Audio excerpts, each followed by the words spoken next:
sexualidade e envelhecimento. É com muita alegria que a gente promoveu esse evento por conta de uma demanda nossa no dia a dia dos consultórios na geriatria. Lá na Mais 60 a gente tem um grupo muito grande de idosos, muito heterogêneos, que vão desde os idosos muito robustos até os muito frágeis, com características diversas, com incapacidades ou não, com autonomia preservada ou não, mas que tem trazido essa demanda sobre a sexualidade no contexto do envelhecimento.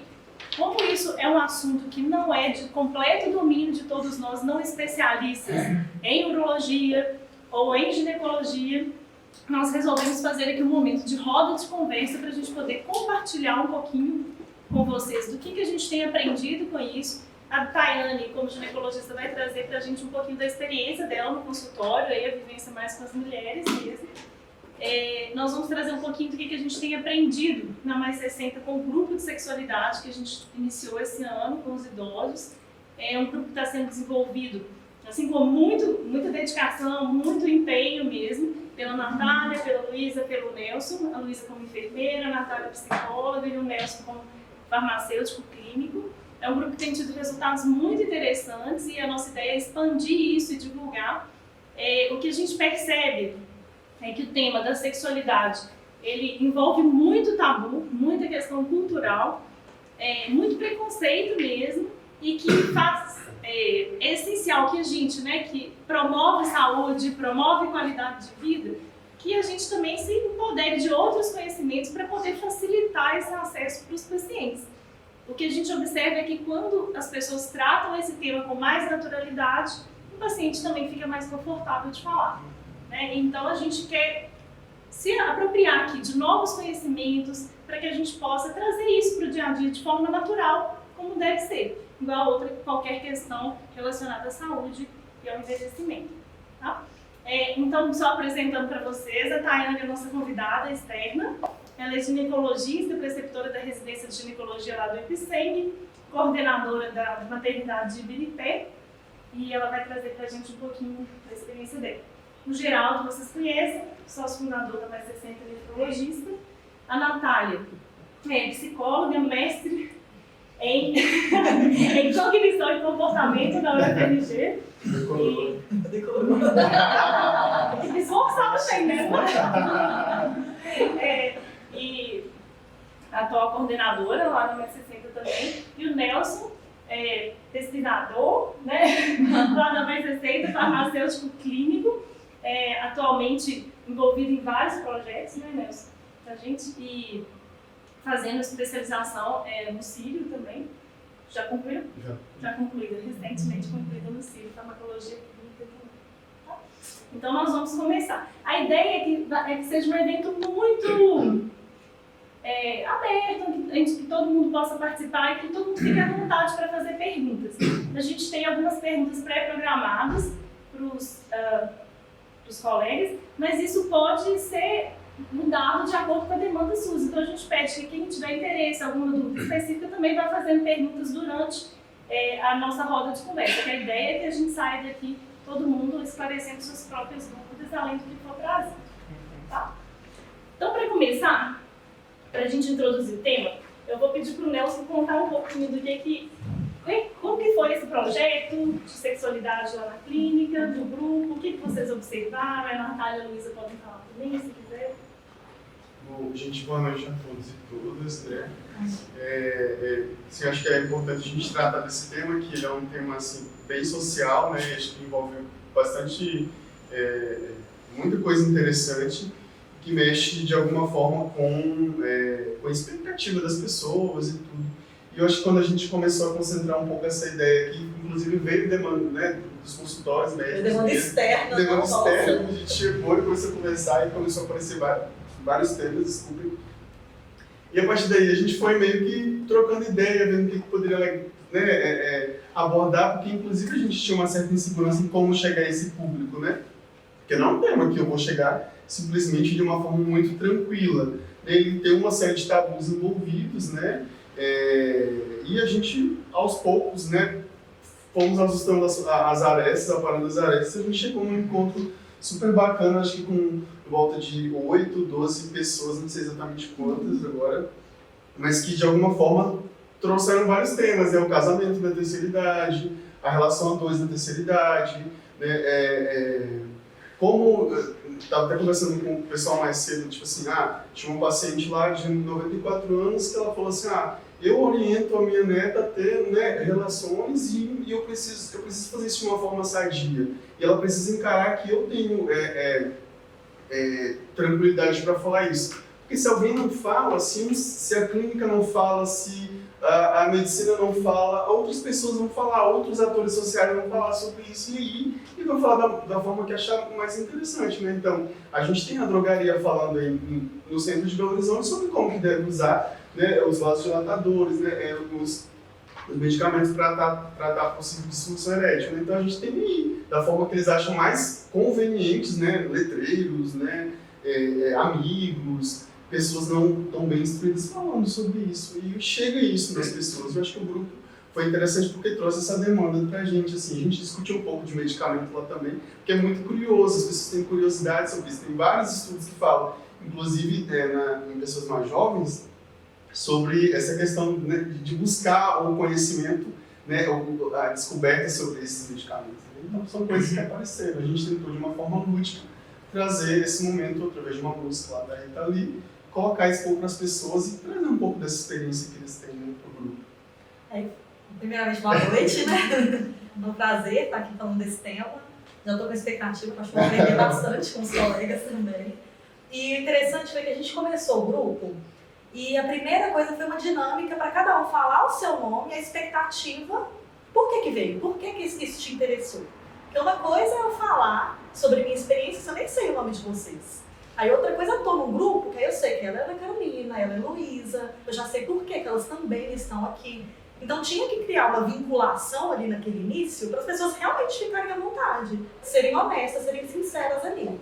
E logo a primeira pessoa já falou que queria falar de sexo com a neta, a outra falou sobre a relação sexual dela com o marido, que era ótima, e que ela é viúva, mas que ela sabe que tem que cuidar da saúde sexual dela de toda maneira. A outra falou que fazia muito tempo que ela não se tocava, não tocava a última vez. Então começou a surgir já naquele momento, a gente não precisou de fazer nada praticamente. Eles já trouxeram o que eles queriam saber, o que é a dificuldade maior deles, qual que é a expectativa em relação a discutir essa temática.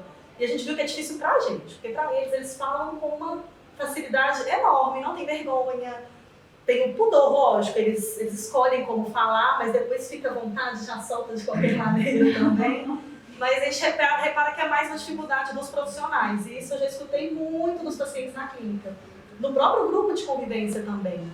Vira e mexe, a gente discute sobre alguma coisa desse tipo, porque surge em alguma dinâmica, e eles falam, poxa, é tão difícil de falar isso em alguns ambientes, é tão difícil. Eu fico com vergonha de falar, às vezes, na primeira consulta, e na segunda eles já estão mais ambientados, então como que eu vou lidar com isso? Eu já abordo isso logo de início, na primeira vez que eu conheci o paciente ou não, né? E a gente está aprendendo isso com eles. Tá entendendo o que eles acham que é mais viável, o que eles acham mais confortável também. Foi bem interessante essa primeira experiência do grupo. E já tem um segundo encontro programado. Já tem um segundo encontro. Então tem várias sessões, vocês podem encaminhar nos meus clientes. Por favor. Quantos vocês estão? Agora acho que tem 10, mas a gente já tem uma lista bem maior. Foi o primeiro grupo. Que dia que tá tendo? Não, uma lista que foram surgindo as demandas dos pacientes para a gente convidar esses pacientes. Então, a gente... Eu tenho nomes. Excelente. Alguns, né? Só que o João precisa participar. Elizabeth. É ela mesmo. Uai, gente, ali tem jeito, eu acho. Mas ela tem umas questões ali que da própria questão psiquiátrica dela, né? Então as coisas com ela são bem, né? No tete a tete, não é? Assustador. Sim, você ouviu o que ela fala, assim, o que ela faz, né? Mas eu acho que cada um tem sua experiência, cada um... Com tanta naturalidade. Ela fala, mas é muito da questão psiquiátrica dela, né? Que ela, né, assim, se você pegar assim, zero pudor.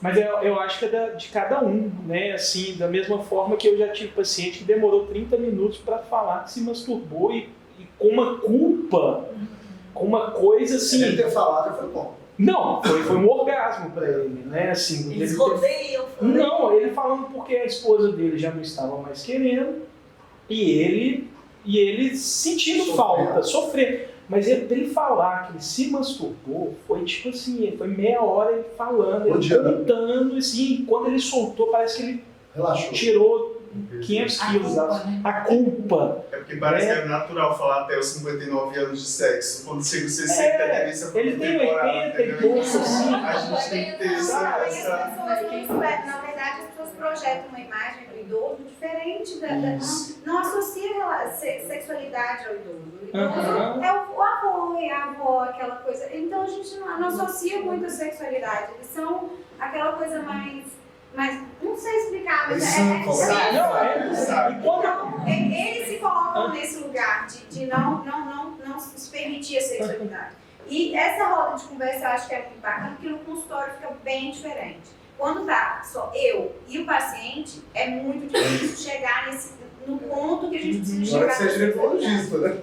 Mas é muito difícil. É muito difícil. Tem que ter um tatozinho para ir bem devagar, porque às vezes eles estão se soltando em conjunto, talvez seja mais fácil. Porque exatamente, um se solta, o outro se solta. Numa consulta é um pouco mais complicado. Você precisa ter um pouquinho Não, você não pode ser invasivo demais, porque senão você assusta o paciente, e às vezes você não sabe até que ponto ela quer te contar determinadas coisas ou quer se abrir com você. Então, tem um pouquinho, você tem que ter um pouco de cuidado na consulta ginecológica. E é impossível não abordar, porque diante de menopausa e todas as distúrbios hormonais que estão dentro disso, não tem como não falar de sexualidade. Então, fica bem difícil e você precisa ter todo um tato. Imagina, eu com 32 anos falando de sexualidade com uma senhora de 70.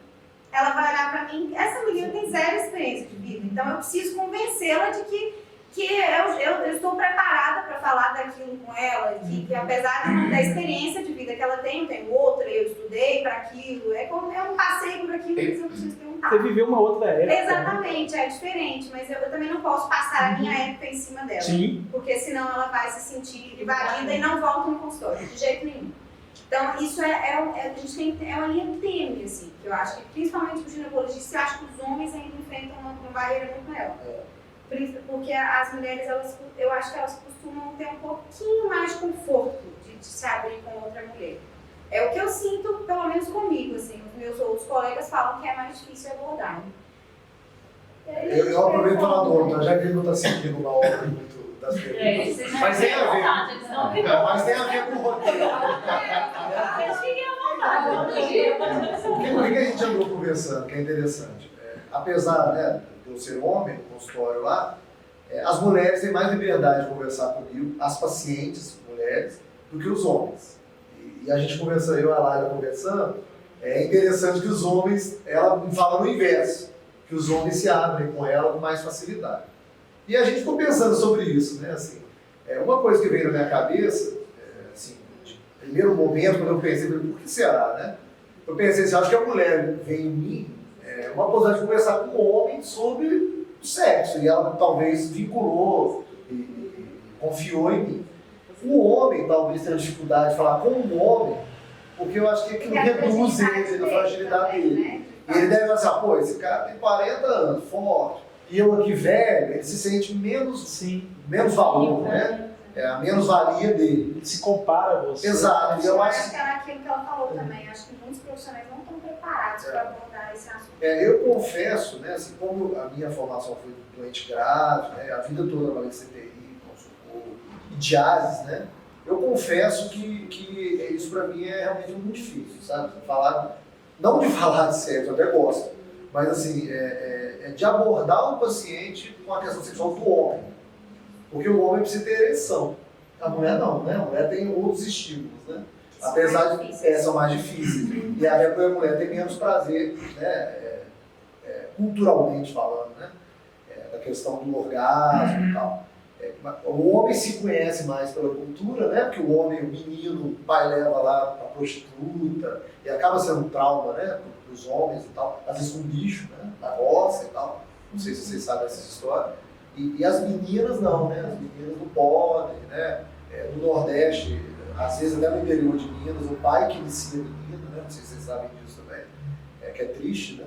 Então isso já bloqueia a mulher. O homem, apesar de na roda de conversa ele é mais sociável, mais engraçado, né?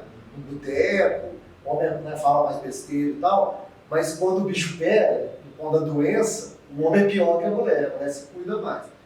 O homem, por precisar da ereção, né, para poder ter o orgasmo, né, falando do ponto de vista técnico, né, da ereção, o homem tem mais dificuldade, porque tem a questão vascular, tem a questão nervosa, né, do nervo em si, e tem a questão psíquica. Né? Então, como a gente lida com doença grave, né, assim, na mais 60, a média de idade 80 anos atualmente, e o perfil de paciente a gente sabe de polifarmácia, né, que acho que o Nelson vai falar um pouco disso também, das medicações, estava no meu roteiro também, mas assim, os nossos doentes são doentes graves, né, tanto os homens quanto as mulheres, mas como o homem precisa da ereção, né, e isso é um sinal de masculinidade, um sinal de poder, né, então por isso que eu achei mais complicado. Eu comecei a saber com o Fernando essa semana, Fernando, como é que é você no consultório? Porque eu acho que os homens não me falam tanto. Eu também acho que eu não procuro tanto, sabe? Mas assim, porque eu tenho tanta coisa para olhar, né? Assim, eu procuro porque eu sei que eu vou achar. Sabe o que é? Mas é interessante isso. Não é porque eu sinto que é menos importante, não.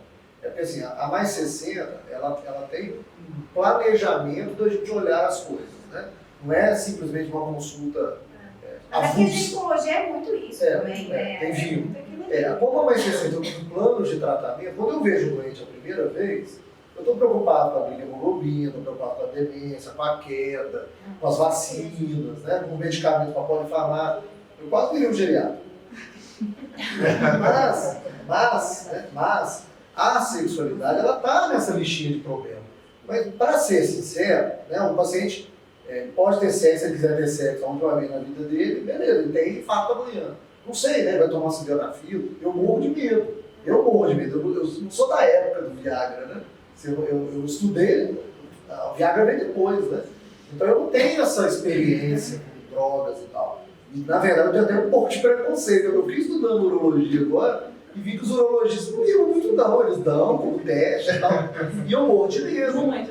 Mas eu achei legal isso, porque, assim, não pelas drogas em si, mas eu acho que existe um medo maior na gente do que, na verdade, sabe? Eu acho que tem um preconceito, talvez nosso de médico, né, de quem pode prescrever a droga, de que aquilo ali é meio exagero. Pelo que eu vi de urologia, né, pelos guidelines, né, você me mandou até muito material também, não é bem assim, né? E eu conversando com o Fernando, foi engraçado, Fernando, você passa, no geral deu um pau, mas pensa, chegou médico. Foi engraçado, né? Isso é interessante, assim. Acho que a gente estava aí um pouquinho para frente, mas acho que dá para fazer isso também. Qual que é a real indicação de um exame, de uma terapêutica antes de uma medicação? Assim, como as causas do homem, né? Assim, na mulher, apesar de ter uma complexidade grande, o do homem tem a questão da ereção, que é o mais difícil da história. O homem ele tem que ter a vasculatura boa, né? Tem que ter uma circulação do sangue, ele precisa ter um estímulo, né? Então ele tem que ser um estímulo sexual, psíquico, né? Ele tem que estar bem, né? Enquanto está desempregado, devendo tudo, porque não tem prazer talvez na vida, está deprimido, né? Tomando antidepressivo. Tomando antidepressivo e às vezes o antihipertensivo, né? E já com a testosterona caindo também é outra coisa que não tem consenso, né? Então, assim, tem uma questão vascular, tem uma questão nervosa, tem uma questão psíquica e uma questão endócrina, né? Então, para o homem, realmente é muito complexo. O homem, por se vangloriar, né, de ter a questão sexual, isso também pesa, né? Porque o homem, ele ficar broxa, né? É um negócio que tem um peso gigante. Até para ele assumir isso, talvez seja difícil. Talvez por isso, talvez ele não se exponha tanto dentro do consultório. Com relação à análise, né, assim, o que eu vi, né, o que eu estudei, coisa que eu mexi há muito tempo de entrar na especificidade do assunto. Mas o que eu vi? Primeiro, um aprendizado. Os urologistas não ligam tanto em fazer teste. Né? As drogas de primeira linha, né, são os inibidores da fosfodiesterase, vocês conhecem o Viagra, Tadalafila, o Vardelafila, né? Vardelafila, o nome. e cada um tem uma meia-vida, é o Cialis, Viagra, tem outro, é Levitra, eu acho, né?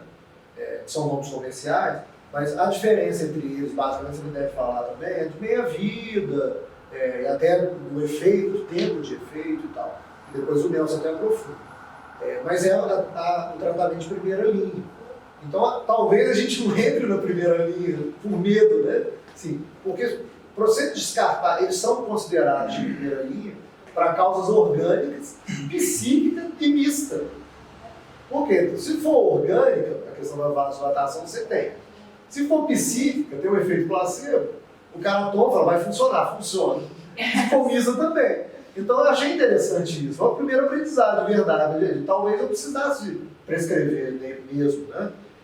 Existe, claro, o risco, né? Quem toma nitrato, né? Quem faz tratamento cardíaco, é a contraindicação mesmo, né? Tem um risco grande, porque ele é um vasodilatador, então isso realmente pode ter uma complicação. Mas a outra coisa que eu olho, que como eu estou acostumado a ver doente grave, tem um doente ali que tem um trivascular mais grave, né? Um cardiopata, que está ali equilibrado sem fazer nada, inclusive sexo, né?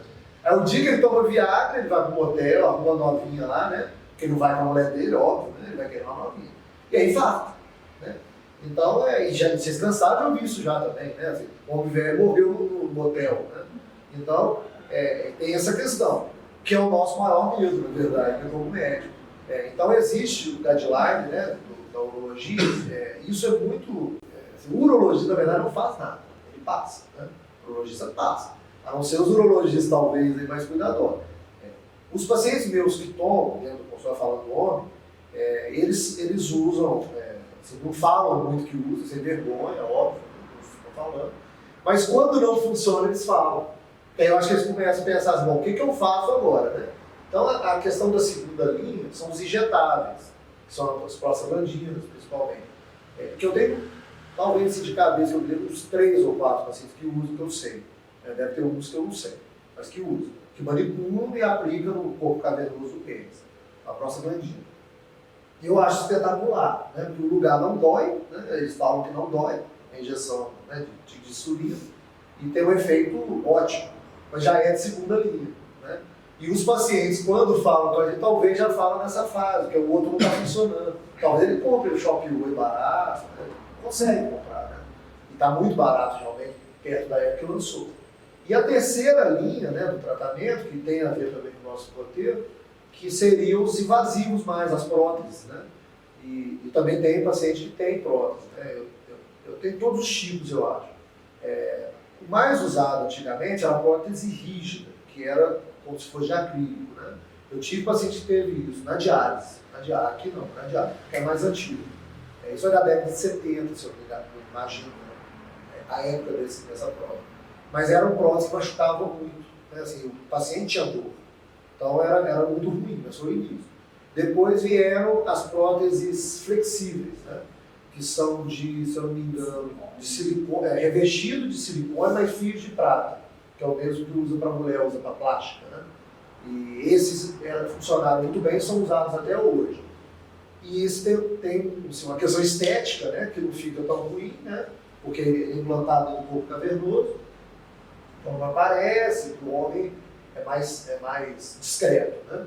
E o que é mais legal, que eu acho tecnológico, inclusive, né? Já tem um aplicativo, não sei, é o de mecânico, né? De ar, de bombinha e tal. Tem uns que você implanta a bombinha na pelve, então você bombeia, né, para o pênis ficar ereto. E ele tem entrada e tem um que tem um reservatório com ar. Agora, esses são mais complexos porque pode furar na própria implante, pode ter rejeição, né, do plástico e tal. E esse eu tenho paciente que tem, você acredita? E eu acho super legal, né, Silvia? Super bem engenhoso, assim. Mas é caro, né, os convênios não pagam. Se eu não me engano, em torno de 15 a 20 mil reais a prótese, né? É caro, né, assim, para a população. Eu tinha um paciente recente que colocou, acho que até morreu depois, Mas colocou, morreu feliz, resolveu. Gastou o dinheiro dele feliz. Mas foi legal, porque a pessoa, gente, imagina, eu não consigo nem me imaginar, eu vou botar um trem desse, né? Eu tenho que ter 80 anos para pensar nisso, mas para o cara tomar essa A decisão. pessoa tem que precisar muito. Exato, né, cara? Porque é considerar muito invasivo, assim, é complexo, é um negócio muito estranho, né? Vou fazer um negócio igual uma bola de aniversário. Claro, é um negócio bem esquisito. Mas assim, eu achei bem legal. Assim, é muito incomum a gente ver isso no dia a dia, por causa de preço, por causa de preconceito, tudo. Mas eu acho que, assim, com a informação, e assim, eu ainda acho que a Mais 60 é muito bebezinha, sabe?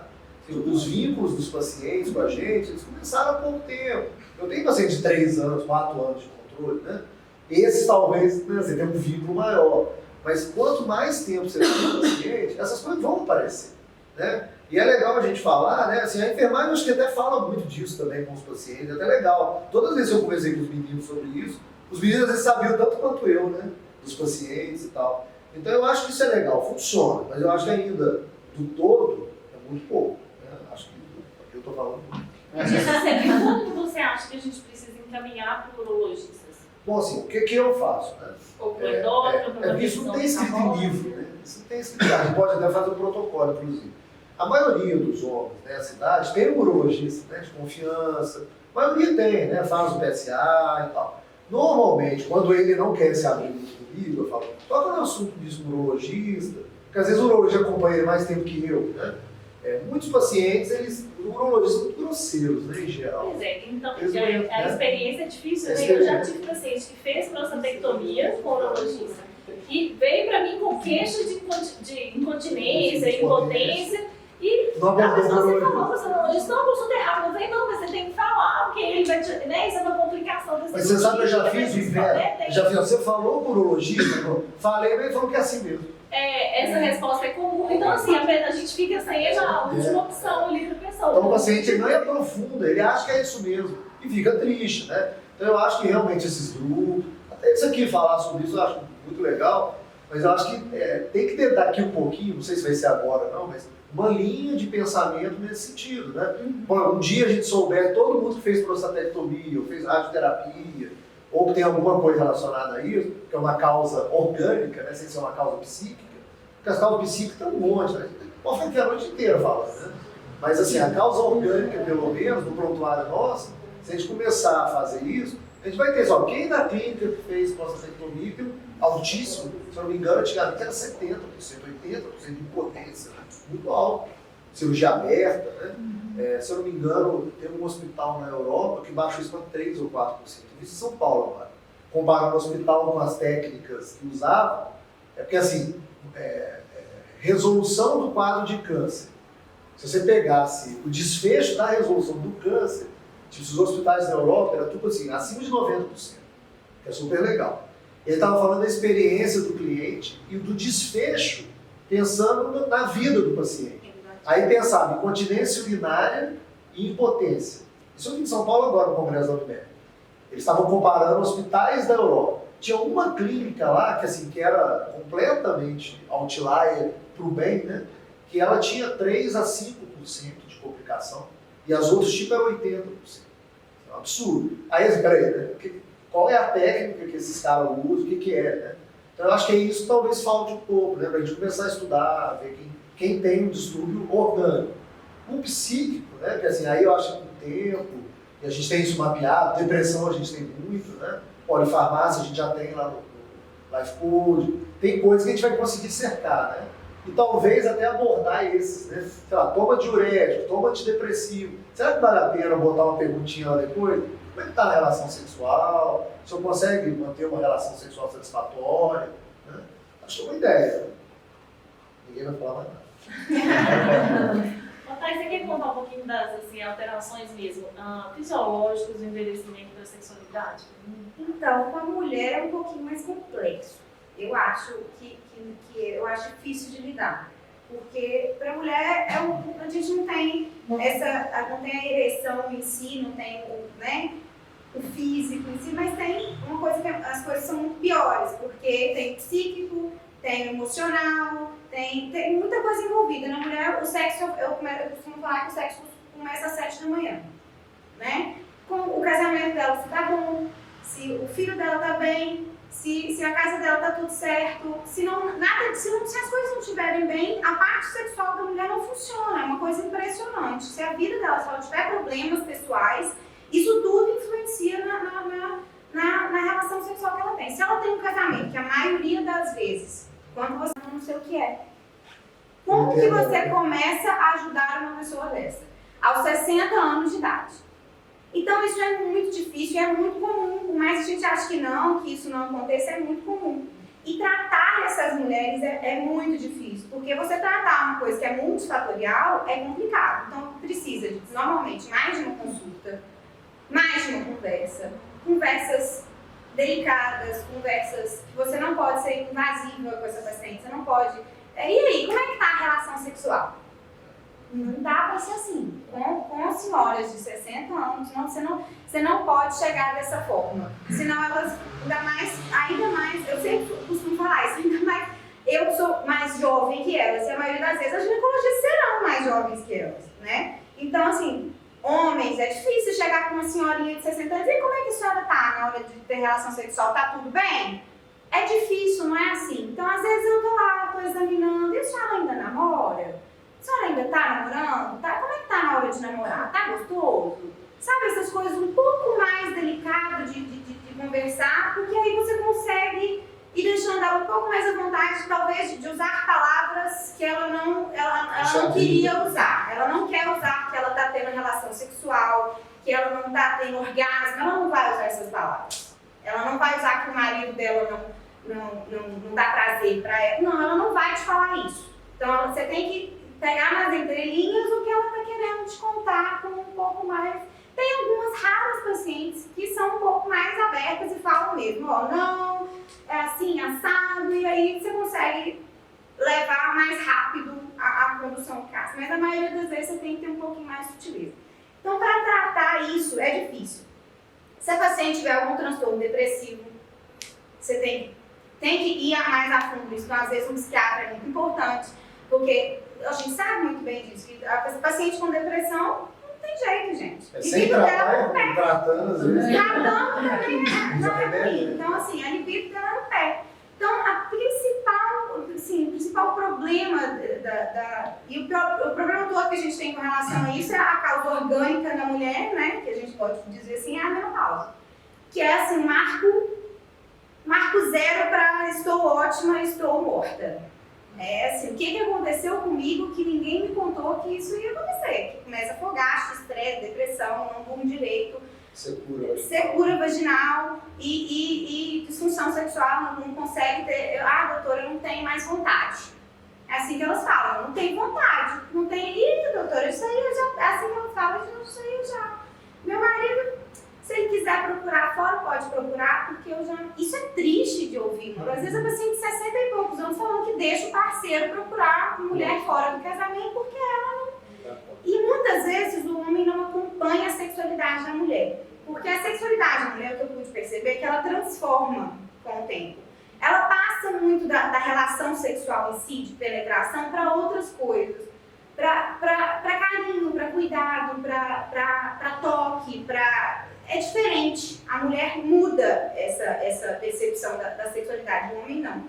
Com o tempo, a cabeça dele vai ficando mais preocupada com a falta de ereção e mais ele mira no genital. Então é pior, é um negócio que não encontra.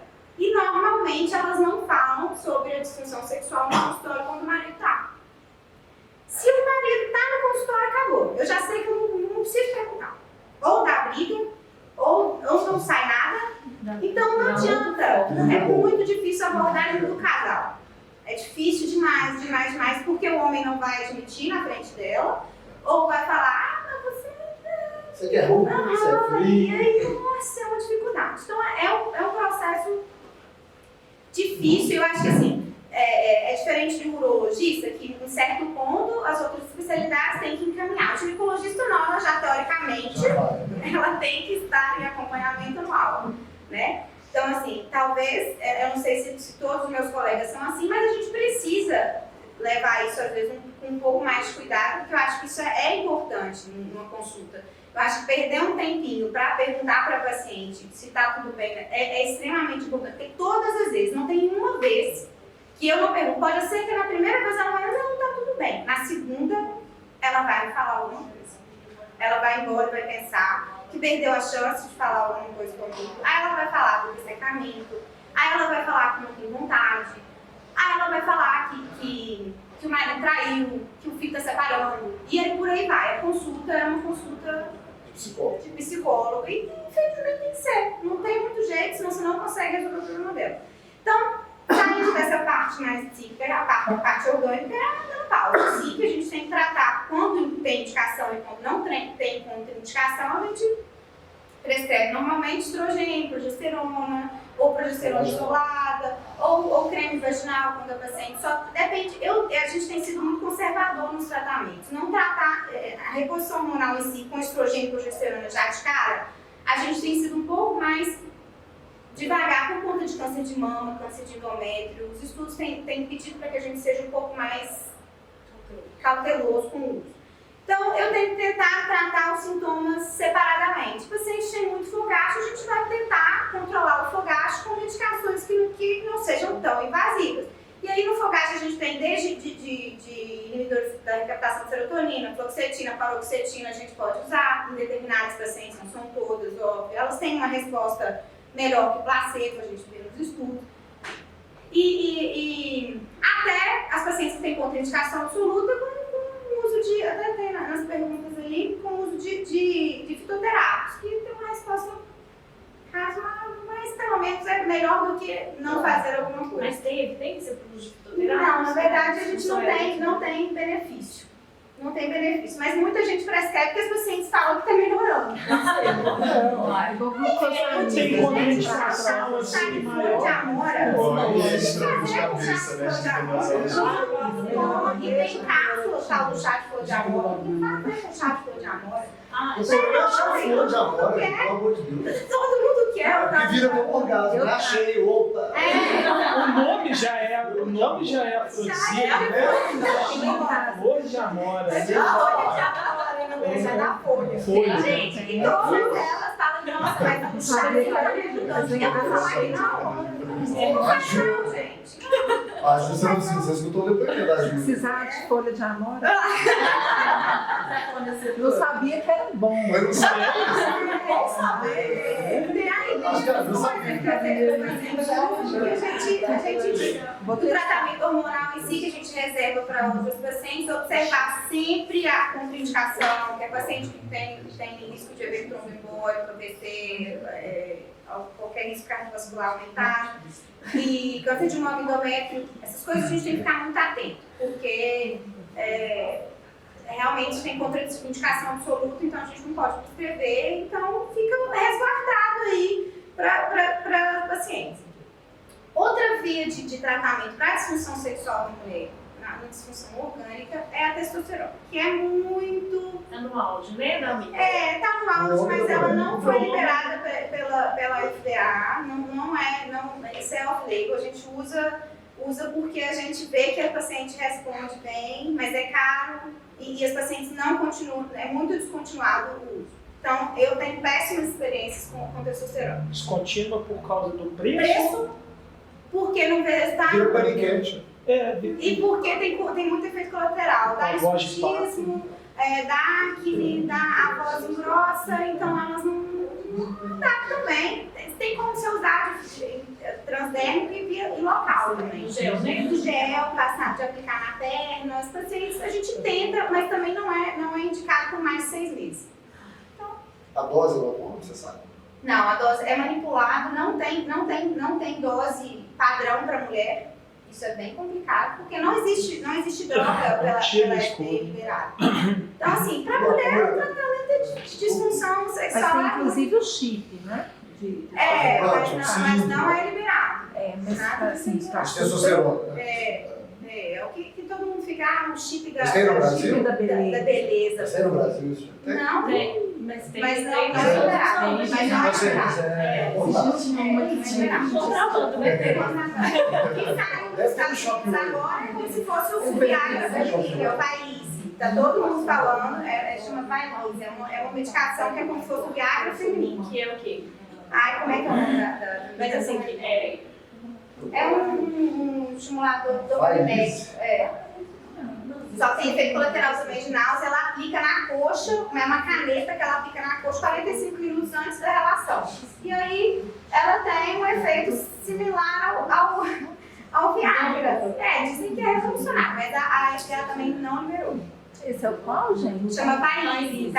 Quando ela vai ser liberada, foi liberada nos Estados E é Unidos. o efeito parecido com o Viagra. Efeito parecido com o Viagra, só que é para mulher. É o Viagra feminino. Esse é o Tá, já. Vai, com Y. E aí, então fica muito restrito para a mulher o tratamento e lidar com a disfunção sexual. Eu acho difícil, acho até mais difícil do que lidar com a disfunção sexual no homem, porque você tem que lidar com problemas que o ginecologista, a maioria das vezes, não está preparado para lidar, não tem a paciência suficiente, não tem o tempo de consultório que precisa. Que a gente precisa de uma consulta mais demorada para isso. Você não pode, não é uma consulta de 15, 20 minutos que você consegue conversar com essa paciente e tirar dela o que ela precisa. É difícil, é uma consulta mais demorada, você precisa se dar um pouquinho mais. E se não fizer isso, realmente você não consegue ajudar. Porque não adianta, muitas vezes você precisa, tirar dela o que ela nunca teve na vida, que é a liberdade de falar sobre sexo. Às vezes ela nunca falou sobre sexo na vida. Então você precisa fazer com que ela se sinta à vontade suficiente para falar as queixas que ela tem, falar o que está incomodando. Então isso é difícil demais. Ela não é qualquer hora, qualquer situação que ela vai se abrir. E a associação de incontinência urinária e disfunção sexual? Então, isso chega para você, abordagem? Chega, como o meu consultório, principalmente lá na Previdência, é basicamente cirúrgico. Eu opero muito lá. Então, eu opero muito, faço muito cirurgia de incontinência urinária feminina. O sling, ou a colpoplastia anterior, que é basicamente suspender a bexiga. Bexiga caída. Então, assim, elas chegam muito e elas queixam muito, obviamente, mas aí é uma causa orgânica. Que aí você consegue resolver mais fácil. Se só isso que está atrapalhando, às vezes é a bola na vagina. Ai, doutora, eu tô com a bola na vagina, a bexiga que caiu. Você consegue resolver fácil. Ou eu tô perdendo urina, doutora, pelo amor de Deus, eu vou fazer academia, na hora que eu vou ver, minha calça está toda molhada. Você consegue fazer um sling, ou se for um tratamento de incontinência urinária mista, ou urgência, com medicação, você consegue resolver. Então é uma causa orgânica, é mais simples de resolver do que a menopausa e a disfunção sexual sem uma causa aparente, que a gente fala, né? Eu acho mais fácil do que... Mas a gente tem muitos pacientes que não podem ser operados. Não tem condição cirúrgica e vão continuar com a incontinência.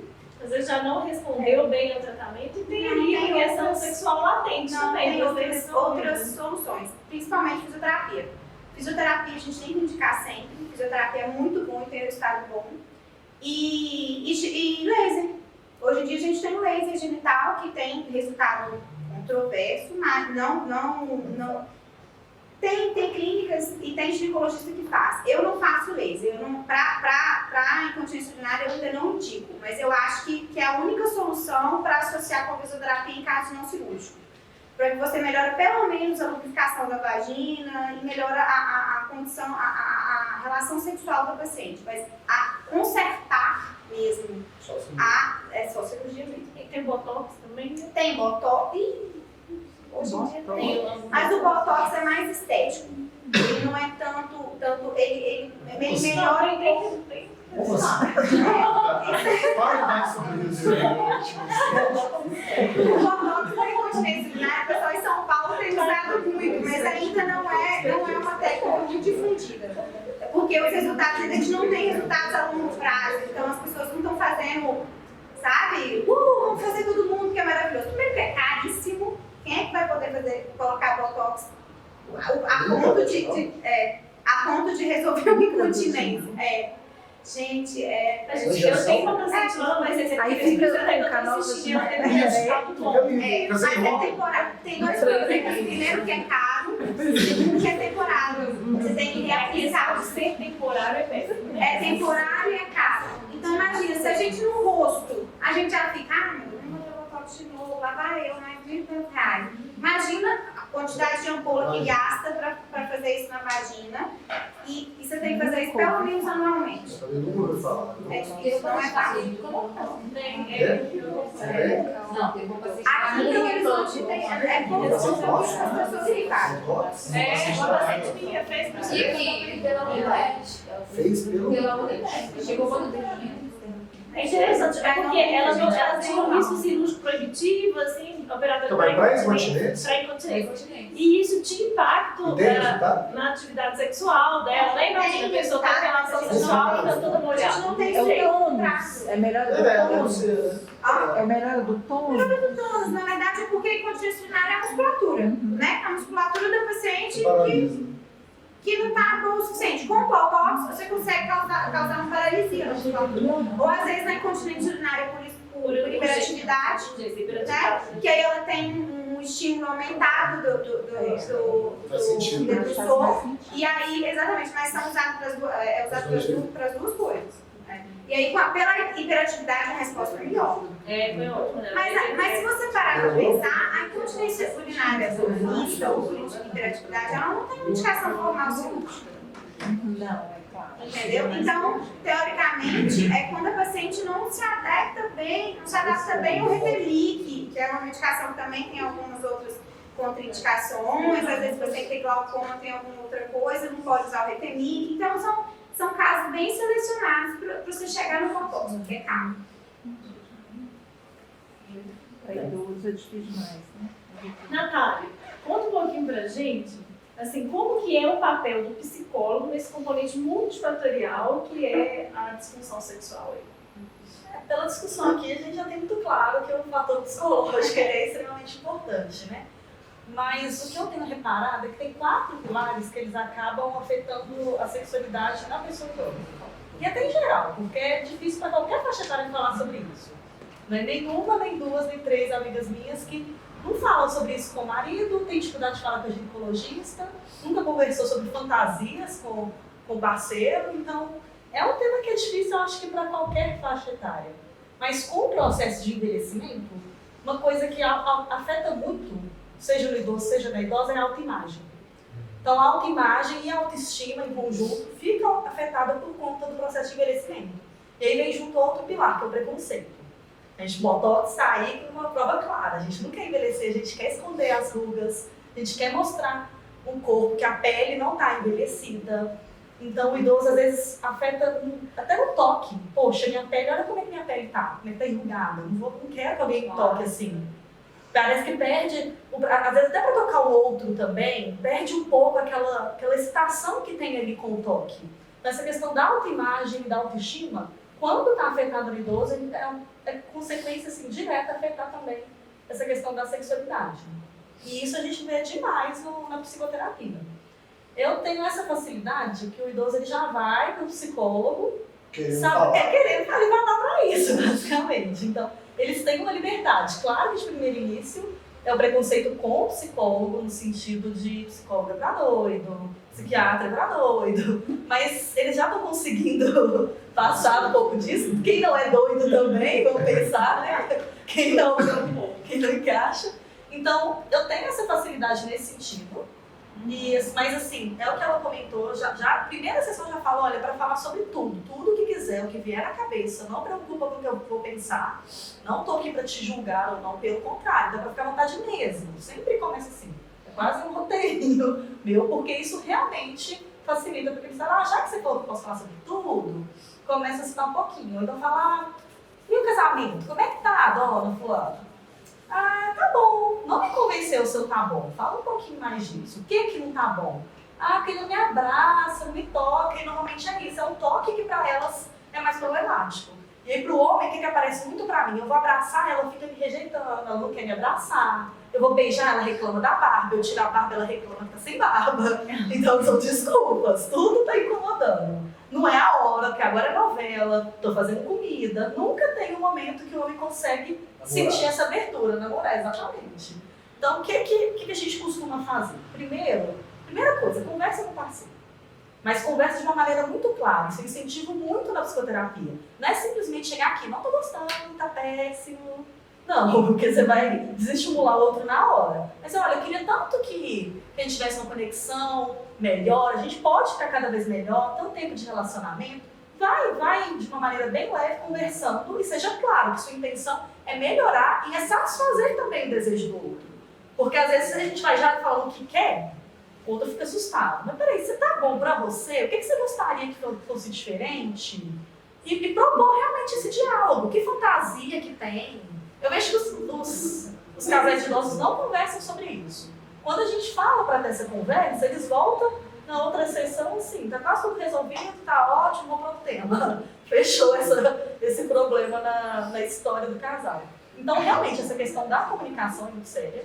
Parece algo muito óbvio, mas não é, porque esse é problema em várias faixas etárias também. Então, quando a gente discute sobre isso e como falar isso de maneira assertiva, com comunicação não violenta, se mostrando aberto a também atender às necessidades e desejos do outro, achar esse equilíbrio entre o que o outro quer e o que eu quero é muito importante. Porque já teve casal que chegou pra mim que o marido estava preocupado de não estar satisfazendo a mulher. Mas para a mulher estava tudo ótimo, estava tudo ok. Mas ele estava com essa crença disfuncional de que não estava legal, de que ele precisava ser melhor, às vezes por conversa até com amigos. Então foi simplesmente sentar e conversar um com o outro. Peraí, o que eu quero, o que eu acho que você quer, o que você quer também ou não? Porque às vezes a gente tem uma expectativa, o outro deve gostar disso, deve querer aquilo. Então, poxa, eu tô casada há 60 anos, eu nunca conversei disso com ele, Natália. E aí? Então vai aos poucos, você não vai conversar a conversa direto. Vai aos poucos com um toque, vai se aproximando, ficando mais íntimo e escolhe o momento certo também para falar sobre o assunto. Ô Nath, esse negócio do toque, eu já até tive a oportunidade de conversar com casais lá na clínica e uma estratégia que eu tenho adotado e parece que está funcionando, sugerir para eles retomar alguma coisa que eles faziam juntos quando eram mais novos, porque aí é uma coisa que eles gostam, é certo que eles gostam, assim, no cinema, ter um momento a dois, dançar. Eu sempre saio, as mulheres reclamam muito que gostavam de sair e o marido só quer ficar em casa, então assim, procure para ele um momento de vocês recordarem, né, quando eram mais jovens, de sair para dançar. Isso eu costumo falar muito com os pacientes, que eu acho que tem uma resposta muito melhor do que qualquer outra coisa. Que eu acho que é a relação dos dois. É a relação dos dois. A maioria das vezes que a gente vai conversar, tem coisas, tem cargas muito pesadas no relacionamento, histórias muito pesadas, coisas que eles precisam superar. E com o tempo vai endurecendo a relação mesmo, e aí você precisa quebrar aquilo de uma forma. E com o ginecologista isso é muito difícil, para o psicólogo é muito mais fácil. Mas eu sou insistente. Eu acho que a gente não pode, às vezes passa na sua mão e você não pode deixar de falar. É de falar, às vezes, vocês estão, sei lá, vocês passeiam juntos, vocês vão para algum lugar, como é que tá? Às vezes até perguntar, quando está mais aprofundada a conversa, perguntar como é a relação dos dois, relação sexual. Porque às vezes é tão absurda que a gente não consegue imaginar, tipo, gente, mas isso não tem como ser bom. Tipo assim, você fala, não tem como, não tem. Lógico que para ela tá horrível, é lógico. É aquela relação que deitou, teve a penetração, acabou, foi cada um pro seu campo. Isso é horrível pra mulher, elas falam toda, com o tempo, quando você vai perguntando, você descobre que é então ela. Às vezes ela precisa conversar com o parceiro, ela também fazer alguma coisa a mais pra melhorar ali na hora da relação. Acho que talvez essas coisas, eu percebo que tem uma resposta melhor do que qualquer outra coisa. Eu tenho dois casos, deixa eu falar dois casos aqui, que são interessantes, são pacientes nossos também, que tem a ver, mas que a gente não percebe, né, assim, no dia a dia. Uma ficou viúva de um marido que casou nova, tipo 14, 15 anos, e ficou viúva com quase 80 ou 70 e pouco, né, não me lembro exato. esse marido era péssimo, agredia, né, pegava ela à força, desde menina, porque ele era muito mais velho que ela. Eu acho que ele tinha 80 quando morreu e ela tinha 60 e pouco, uma coisa assim. Tinha 20 anos de diferença, ela casou, tinha 13 ou 14 naquela época, né? E casava menina, né, que hoje é pedofilia. E é um absurdo, assim, né? O que essas mulheres passaram, né? Então é uma questão de preconceito da sociedade, né? Que o homem é o homem, né? E a mulher tem que servir, né? E tal. Então ela fala muito, e essa é muito aberta com isso, conta tudo. E é até bonitinho demais, hoje ela tem 90 e poucos, né? 90. E eu acho que é interessante, a mulher vai ficando velha, meio que ela liga, né? Assim, vou falar. Assim, ela não tem muito pudor, né? Fala mesmo e tal. Isso é super legal. E ela falou que depois de velha, eu acho que ela foi dançar uma coisa no lugar dele de velhinho, e ela conheceu um outro senhor lá, e que ela falou que foi a melhor coisa da vida dela. Depois de idosos, ela começou a namorar, aí ela falou que pela primeira vez na vida ela teve jogada, ela não contou isso. Ela tinha mais de 60, olha que loucura, né? E ela foi casada com um homem que a maltratava durante a vida inteira. Olha que loucura, essa é a primeira. E aí quando os filhos dela descobriram, abandonaram ela. Os filhos não visitam ela, que acham um absurdo, que ela virou uma vagabunda. A mulher pegou 90 anos. É até conhecida nossa, ela acho que todo mundo sabe. É o machismo. Não sabe, você sabe isso. É um passo, né? Verticalizou ali, ó. A família. Os filhos homens nem falam. Tipo assim, você é uma vagabunda, chama de vagabunda. Não olham ela vai sozinha na clínica e tal. Então esse é um caso. O outro caso também é interessante, que é o caso da Desvan, que é um caso de uma mulher que o marido teve um AVC, ele é sequelado, então ele não tem relação mesmo, ele fica na cama e tal, então a questão dele é física, né? Não tem ereção. E aí ela cuida dele, a vida inteira cuidou, e acho que ele já está mais de 20 anos na cama, e ela é um amor com ele. Mulher não larga, homem não larga mulher, né? Mulher não larga, né? Mulher fica até o fim, o cara pode ser um cafajeste, a mulher cuida. E acho que é o caso, assim, ela cuida dele até hoje, ele está vivo, mas ele tem uma sequela, eu acho que ele é meio, assim, não tem nada de vitalidade, né? E ela arrumou um namorado no bairro dela, recente.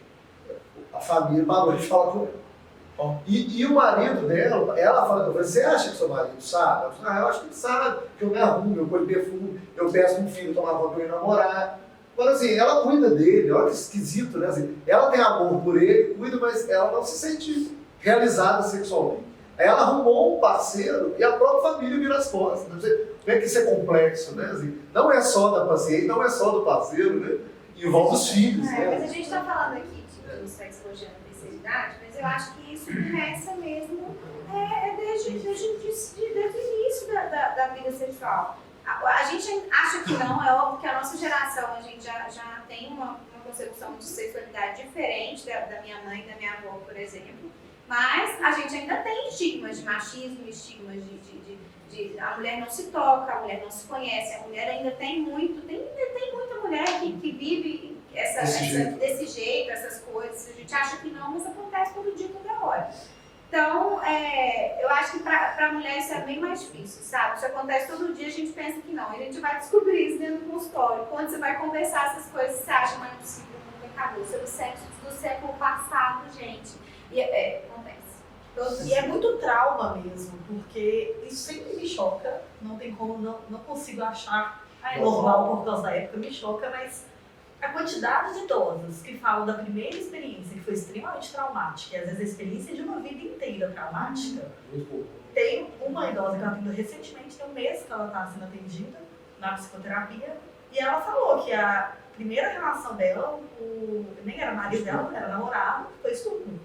Ele falou que ia levá-la para casa da prima para eles irem para o parque passear. No meio do caminho ele parou no mato, obrigou ela a ir junto, rasgou a roupa, durou nem 5 minutos. Ele teve orgasmo, vambora, engravidou. E aí a família era extremamente pobre, então ela não sabia o que ela ia fazer. Vou para São Paulo, fico por aqui, vou casar, porque ninguém vai ter, eu não vou ter condição de cuidar desse bebê, eu não vou ter condição de cuidar de mim, eu tenho que ajudar minha família. Casou com ele, viveu o resto da vida dele. Casou com o continuou, exatamente. E continuou violentando durante a vida inteira. E não é um caso só. A maioria dos casos, a primeira relação sexual dessas idosas atuais foi algum trauma, foi estupro, foi algo assim.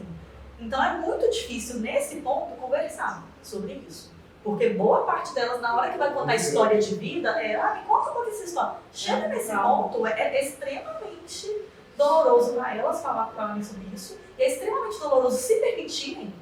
Essa, por exemplo, ela nunca mais quis toque de ninguém. Ela não sabe o que é beijar há anos e anos e anos. E ela tem uma dificuldade enorme de querer aceitar isso. Porque o homem, para ela, é alguém que só vai fazer ela sofrer. É alguém que vai fazer apenas saudade. E aí, o que ela vê na TV? Outros homens que também fazem isso e reforça essa crença dela. Mas ela é uma pessoa que não se permite e que não conseguiu viver o que é de fato esse prazer e nem consegue se tocar. Então, a gente tem que tentar trabalhar isso porque é extremamente doloroso para ela. E são vários casos desse tipo, com histórias de traumas diversos. Então, os idosos do futuro vão ter um perfil muito diferente desses idosos atuais nesse sentido.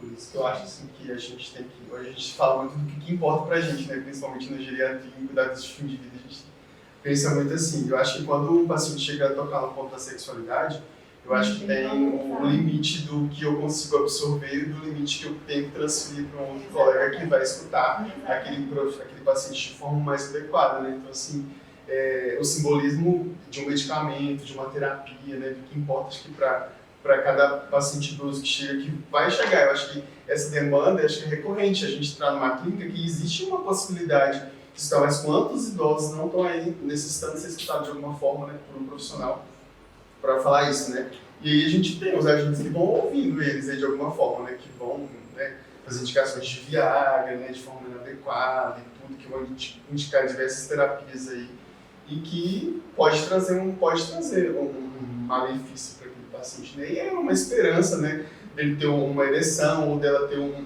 orgasmo, né, que nunca teve na vida, né, que é muito triste a gente falar isso. Mas cada vez mais essas relações têm sido vendidas dessa forma, né? Tipo, banalizadas. E o que era para ser uma coisa prazerosa, ou então que fosse continuidade de um prazer que a pessoa teve no início da vida, adolescência, tudo, vai sendo bagunçado, né? E eu acho que a gente tem que absorver isso de todas as formas, né? E pegando um pouquinho sobre essa felicidade de ter um medicamento, né? De chegar nele, né? De comprar, de poder... né? Antes era muito mais caro, né? Hoje barateou bastante e as pessoas sempre querem para um momento, né? Sobre demanda, sobre alguma situação específica, ou então o dito sextou brasileiro, né? Então assim, é sexta-feira, final de semana, e as pessoas querem se aventurar de alguma forma, né? Seja mesmo numa vida de casado ou mesmo numa vida de solteiro, procurando algum companheiro, alguma companheira pelo Brasil afora. Então, assim, chegar nesse medicamento é assim, complicado, mas hoje tem se tornado mais fácil, foi mais complicado. Então, hoje a gente tem, né, que é um pouco do que a gente ia falar, de algumas apresentações que são vendidas hoje e liberadas pela Anvisa no Brasil, né? Sildenafil é o mais comum, né, que é o Viagra popularmente, então, assim, bem comum mesmo as pessoas falarem dele, o Cialis, né, que é outra marca, que é o Tadalafila, o Levitra, que é o Vardelafila, e tem outras apresentações aí com 2 comprimidos, com 30 comprimidos, com 90 comprimidos, coisas que variam assim, de 1 e alguma coisa a R$1.000, né, com 90 comprimidos. Então, assim, tem muitas apresentações, as pessoas ficam confusas. O que eu tenho que usar, ou então o que eu posso usar? Eles têm um perfil de segurança muito parecidos, assim, eles são medicamentos seguros de serem usados. O risco, por exemplo, de eventos cardiovasculares com ele não é muito bem estabelecido, então o paciente não infartou porque usou um desses medicamentos. Foi pelo exercício, foi pelo momento, ou então por algum outro fator pela emoção. E a gente vê como fica estigmatizado nas capas dos jornais aí, né? Morreu no hotel. Estudo, assim, com tamanho bom de população, de desfecho de forma adequada, também tem não. Desfecho que mortalidade, efeito adverso, um estudo, né? Bem desenhado. Olha, assim, eles falam mais para segurança. Mais para perfil de segurança tem, é seguro. E que os estudos que tem, os pouquíssimos que tem, não tem essa associação com o infarto, tem associação com a hipotensão. Tem uso como nitrato. Isso. Aí sim, é hipotensão. Aí tem as contraindicações mais relevantes são paciente em uso de nitrato, paciente que tem estenose aórtica grave, aí é o ato sexual em si, não é a medicação.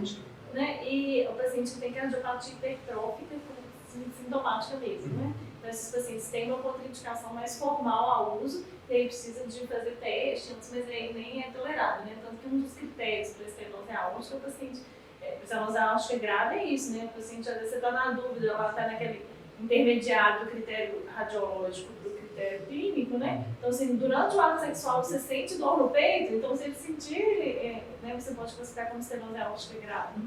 Né? Então, realmente não é adequado que a pessoa tenha um ato sexual. Assim. Mas as medicações são consideradas seguras mesmo, e o que eu acho muito interessante da tadalafila é a possibilidade do uso diário, né?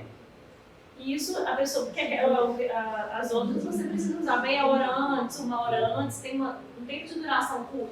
Então a pessoa precisa estar muito programada para o uso daquela Bem medicação. chato, né? E às vezes não é assim, né? Perde aquela espontaneidade, né? De acontecer o ato sexual. Né? Então a tadalafila permite isso, se a pessoa usar diariamente, acho que é 2,5 miligramas. 2,5 miligramas, ela pode ter, né? Isso, a meia-vida é longa o suficiente para que ela possa ter relação sexual de forma segura. Agora, eu queria te perguntar também sobre os fitoterápicos, porque vários pacientes têm chegado... Catuá, ovo de pato. Como é que tem um tribulus terrestre? Eu até mandei pro Nelson uma prescrição que eu recebi de um urologista super bem conceituado, eu quase infartei de uma prescrição que eu Tipo aqueles que a gente mandou no grupo. gente, como que essa pessoa está prescrevendo isso? O cara prescreveu tadalafila misturado com 2 outros fitoterápicos X que eu procurei, não achei nada, juro que eu revirei tudo, eu falei, o Nelson vai saber. Mas procurei todos os fitoterápicos associados, não encontrei. Ele mandou manipular para a pessoa usar diariamente, inclusive uma dose alta, tipo 6 miligramas. Então, né, eu tomei um pouco estranho, assim, né, da gente, porque a O preocupação cara ganhou Olimpíadas, né, ano passado. uma coisa é o paciente na farmácia e o farmacêutico, não merecendo falar, o motorista que está na farmácia querendo vender. Não é o farmacêutico. Aquela pessoa que estava vendendo o produto e querer vender qualquer coisa que se fala que é bom, que tem vários produtos, né, nas gôndolas lá descritos como melhora seu vigor, melhora e resolve sua impotência, né? Vários fitoterápicos. Uma coisa é aquilo ser vendido lá, outra coisa é nós, profissionais, fazermos disso uma indicação. Eu acho que um problema é um problema, outro problema é a gente assumir que uma coisa sem referencial, né, científico nenhum, que a gente está não precisa, isso para ele. A gente, eu acabei de falar, né? Eu tenho medo de prescrever, sempre tive, né, na verdade. A mínima coragem de prescrever um fitoterápico, se eu não tenho coragem de Ela já toma e tá falando que não, eu deixo. Exato. Mas eu não sei direito de enviar. Mesmo porque fitoterápico, né, é um inconveniente do ginkgo biloba, por exemplo. Foi chamado de fitoterápico por muito tempo, prescrito à vontade para todo mundo, até que se descobriu que não, aumenta o sangramento intracraniano, né, piora vários outros desfechos. Peraí, então será que a pessoa está tomando canela de bode, né? Não sei o que de bode. Outro dia veio assim, você tá tomando canela de bode? Ai, meu Deus, não sei o que tem. Assim, você fala, gente do céu, se você vai matar a pessoa ou não vai, você não sabe, porque você não sabe nem o que tem. Aquele monte de coisa que a gente não conhece. O que acontece? Assim, por exemplo, a gente está discutindo aqui a imagem que é vendida no jornal e que o paciente está tomando Viagra, estava no motel e infartou. Então, a outra opção que aparece, olha, existe uma coisa que é segura, não vai fazer você infartar, é natural. Então, assim, isso vende, gente, é uma imagem, é uma coisa que vende, a indústria aproveita disso. Tem um apelo bom, então já tem um simbolismo ruim, e não, peraí, existe um simbolismo bom, né, que é uma possibilidade. Então, assim, eles são estimulantes, mas em geral, assim, como é fake news, né, como é a história. Mas não tem um impacto significativo, não tem isso muito bem detalhado. Eles vão aproveitar desse lado, desse simbolismo ruim, isso, e vão utilizar para o outro. Então, assim, para quem não tinha nenhum estímulo e procura um profissional, enfim, seja ele capacitado ou não, nossa, existe uma esperança, né? Tem alguma coisa envolvida. Então, existe aquela crença. Então, a gente está falando que é um negócio multifatorial. Eles dizem, olha, o meu psicológico não está mais abalado, a minha autoestima não está mais abalada, chegou o remédio na minha frente, eu vou usar. Então, assim, para ele é muito simples, é uma conta muito fácil de fazer. Então, polivitamínicos, fitoterápicos, não tem impacto significativo nenhum. E não tem estudos detalhados, eles não vão colocar isso, porque enquanto um fitoterápico desse vai custar, talvez Quem que vai estudar o Tribulus, o Tribulus, né, custa um pouquinho mais caro, né, que é mais comum, tem, né, o povo de academia usa, etc. Mas, por exemplo, quem que vai estudar se a gente tem drogas muito bem, perfil muito seguro, barato, né, que está barateando cada vez mais, e que a indústria consegue vender isso? Não vai. Eles trabalham com a fantasia da pessoa ainda, vou ser exatamente. viril. Aí, essa ideia de sair do não quero Ser ser viril sem velho, fartar, exatamente. Ele vê como uma possibilidade de salvação, né? A luz do fim do sobreviver. Exatamente. Mas o plot é além disso. Isso. E o que, por exemplo, qual usar em um ou outro, assim, eles um perfil de segurança muito parecido, perfil farmacocinético muito parecido, a diferença do tadalafila é que esse tempo de ação é muito mais prolongado, né, de 36 horas, mas o início de ação entre 20 e 30 minutos, ou entre 20 e 60 minutos, é quase nada, né, então você precisa estar muito programado, ou então, né, então te dá essa abertura, né. Eu entendi que tem diferença por teste, né? Você precisa fazer um teste se funciona, né? Se não é vascular, por exemplo. Aí você usa o vardelafilo, né? Que é o Levitra, ele tem uma meia-vida muito curta. Sim. Então o cara pode usar no consultório do médico. Vamos testar, então. Entendeu? Eu entendi que era como se fosse uma prova terapêutica. Entendeu? E aí, Agora é mais o que ele tolerar, assim, né. Toma, mas não olha pra mim. Depende. Responda por você, né? Mas olha só. Os efeitos colaterais são muito parecidos também, assim, o Viagra tem aquela questão, o Cialis tem aquela questão da visão azul, né, que é muito marcante, então vai usar um pouquinho por causa de um dos inibidores lá, que é a 6,5-fosfodiesterase, que o Viagra não consegue inibir, então o paciente vai ter aquela sensação de luz azul, né, que eles falam que não tem presente no outro. Já o tadalafilo tem uma dor nas costas, também tem a ver com receptores também. Ele vê tipo com as suas tonalidades de azul, assim, quando ele está usando o medicamento.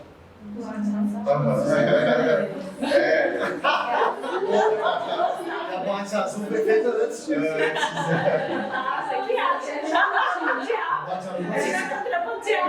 1940, boate azul, sei lá. Era erro. Ô, gente, eu acho que uma coisa que é interessante falar, não sei se está no script lá, a respeito dos medicamentos, né, que a gente pode escolher, assim, entre antihipertensivos, antidepressivos, que causam menos disfunção erétil. Né? Não sei se vocês se preparam, o João às vezes pode falar um pouquinho da questão de antidepressivo também, né? Que isso é bem interessante, assim, é da nossa prática mesmo, diária, assim. Dos antihipertensivos, né? Eu acho que depois você pode falar dos antidepressivos, por exemplo. Em geral, assim, olha como é que é complexo. O cara que tem hipertensão grave, ele já tem, às vezes, uma alteração vascular. E 30% dos pacientes que são hipertensos, né, são diabéticos, às vezes associados, né? Dependendo do que a gente pegar do nosso público. Na nefrologia é assim, né? E todos são vasculopatas, né? E todos são, em geral, muito hipertensos. Né? Então, os diuréticos, em geral, são ruins, né? Para a questão da impotência. Em geral, né? Claro que, né, se você associar, o cara tem insuficiência cardíaca, você tem que dar. Mas aí ele cai, né? Então, assim, isso é bem complexo, né, Ju? Os diuréticos, em geral, são ruins, né? Os bloqueadores alfa, eu sou velho, né, de medicina, então, da minha época, a benzina, né, a clonidina, que é o mais famoso, o mais conhecido, é um antihipertensivo pesado, né? Os pacientes reclamam muito, né? Além de ser muito depressor, né? Os pacientes fazem muita depressão, é ruim mesmo, né? Mas eu já usei muito, mas muito, vocês não têm nem ideia. Muito, eu já usei muito mais isso do que, sei lá, do que talvez sildenafila, né? Talvez eu nem nunca prestei, por incrível que pareça. Mas assim, é aquela história, né? Assim, no momento da doença grave, assim, você trata uma hipertensão grave com 2, 3, 4 medicamentos, você tem muita escolha, né? Hoje eu recebi um paciente lá na clínica, tomando 5 antihipertensivos, entre eles a tensina, a amlodipina, valsartan e diurético. beta-bloqueador. Então, o alfa-bloqueador, o beta-bloqueador, antagonista de canal de cálcio e diurese são os piores. Né? Considerando, então, né, do que a gente costuma... O hipertenso leve, que responde bem ao ARA2, né, o inibidor da angiotensina 2, que são o losartan, valsartan, né, ou enalapril, etc., eles são mais leves, realmente, tem menos efeito colateral. Mas não trata de hipertensão grave. Né? Os antagonistas de cálcio, apesar de pode fazer, né, potência, às vezes em dose baixa, ele responde bem numa hipertensão já moderada, né, se você tiver que associar. Né? Mas, por outro lado, assim, é a mesma coisa que o Nelson está falando, né? Antihipertensivo é um negócio que tem tantas classes, né? E a gente já conhece tanto antihipertensivo que a indústria não se preocupa muito em também investir nisso. Né? Então, a gente, assim, Ju, no dia a dia, ser sincero, né? Um paciente hipertenso grave, eu preocupo sempre primeiro com a hipertensão. Né? Assim, eu nem entro nesse assunto. Se eu perguntar, eu sei que ele está impotente. Né? Sem falar de minoxidil, né? O tanto que eu já prescrevi. Né? Talvez eu seja o maior causador de impotência do mundo, né? Porque nefrologia, né? Nefrologia não tem jeito. Mas, assim, mas é verdade, gente. Assim, realmente muito difícil. Assim. E é uma coisa, assim, o paciente às vezes fala, na diálise, gente, diálise é uma família pequena ali, né? Fica o paciente e você conhece os caras há muito tempo, um conta pro outro. Aí fala, o médico precisa, assim, tem até uma brincadeira, eu vou fazer a brincadeira. Do Aldomete, né? Quem toma Aldomete não mete. Eles falam isso, diálise. Né? Que é a metildona, né? Então, mas isso é brincadeira de diálise, todo mundo fala. Então, assim, vocês aprendem mais medicamentos.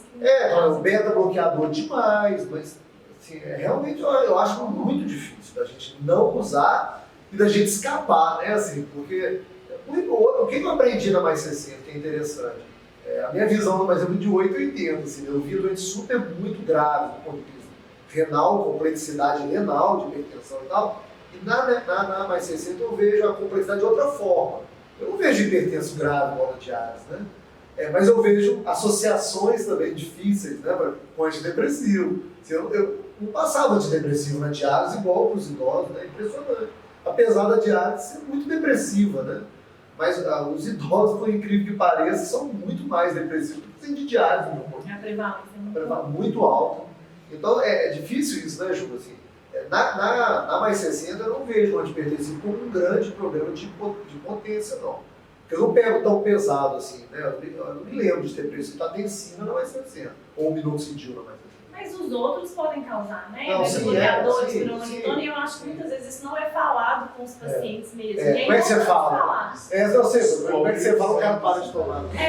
Mas é interessante, os pacientes que começam o uso recente, eles trazem isso pra gente. Aconteceu alguma coisa, eu não consigo mais, assim, eu não tô assim, me sentindo tão bem, minha autoestima tá baixa. Aí você vai ver isso, começou um medicamento novo, ele tá impotente, ele tá... Né? E ele está te trazendo isso. E dá a chance da troca. Algumas vezes eu já troquei, né? Começou um beta-bloqueador, dá para trocar por um ARA2, tem várias trocas que são possíveis.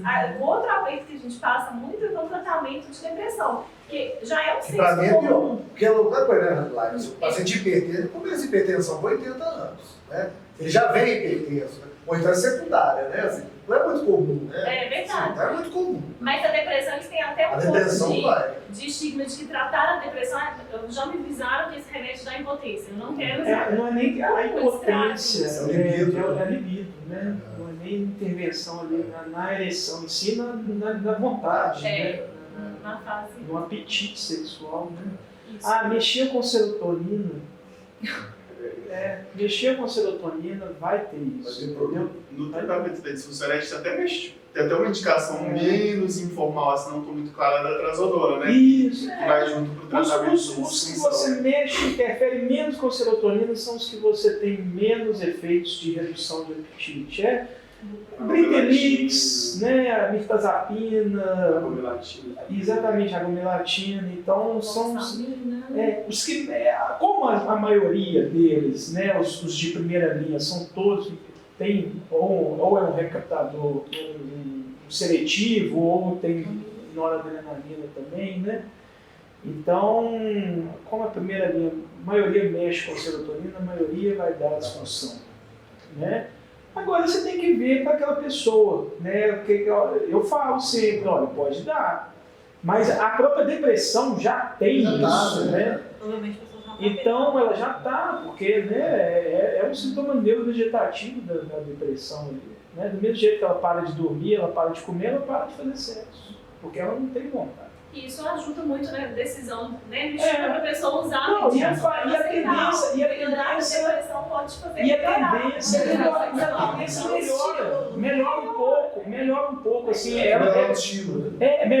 melhora a questão por melhorar a depressão, melhora, e também com o passar do tempo, isso é observação minha, não sei se eu nunca li nada escrito, mas com o passar do tempo, esses efeitos colaterais dos antidepressivos, eles vão se amenizando. É igual antidepressivo também, assim. Né, eles vão se amenizando, assim, a náusea que pode causar, né, o enjoo, né, a irritabilidade, às vezes, alterações de sono, eles vão se amenizando com o passar do tratamento. Como é um tratamento longo, né, são tratamentos de meses, anos, assim, acaba que isso daí a pessoa já adapta e passa, né, e aquilo passa a não ser mais um problema. Né, o efeito colateral da medicação. Ou a depressão é um problema maior. Exatamente. Então, assim, você quer fugir um pouco. Se isso vale, né, o paciente fala, não quero, eu quero algo que não vá mexer com essa parte. Aí você escolhe qualquer um que mexa menos com serotonina.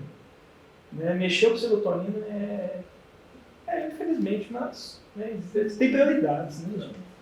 Tem que Tem uma coisa que a estabelecer. gente tem que tomar cuidado também, é o toque voltado para a sexualidade, porque esse é pouco diagnosticado. Na verdade, tem muitos casos, mas a maioria fica com outros tipos de tratamento, porque quando você vê comportamentos obsessivos ou compulsivos voltados para a sexualidade, que aí você vai na raiz, realmente é um transtorno obsessivo-compulsivo, mas que se a pessoa não explica direito sobre isso, não fala exatamente como está acontecendo, passa por muito tratamento errado.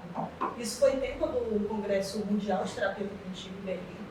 E assim, depois que fizeram uma reportagem sobre isso, isso é impressionante, várias pessoas mandaram mensagem para uma autora de trabalho até brasileira,